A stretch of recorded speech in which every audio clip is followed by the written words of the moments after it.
When Americans turned on their radios, they heard not only the president, but also his wife.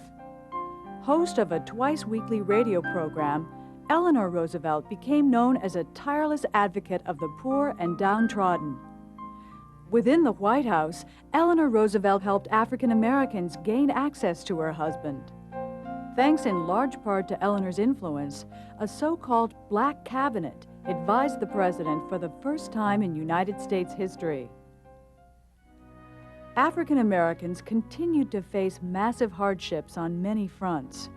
The National Recovery Administration's Blue Eagle codes allowed employers to fire blacks and replace them with white workers. Bitter African Americans joked that the NRA was the Negro Removal Act, and the New Deal's poor relief often failed to reach African Americans. Dear Mr. President, would you please direct the people in charge of the relief work to issue the provisions to our suffering colored people? I'm sorry to worry you with this, Mr. President, but the relief officials here give us black folks nothing but a few cans of pickled meat. And to white folks, they give blankets, bolts of cloth, and things like that. Yours truly. I can't sign my name, Mr. President. They will beat me up and run me away from here, and this is my home.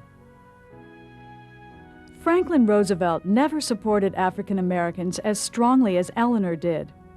Over the protests of his Black Cabinet and his own wife, the President of the United States refused to support a federal law to fight lynching.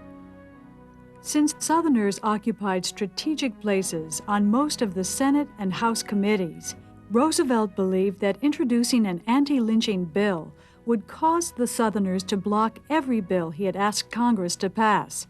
He would not take the risk.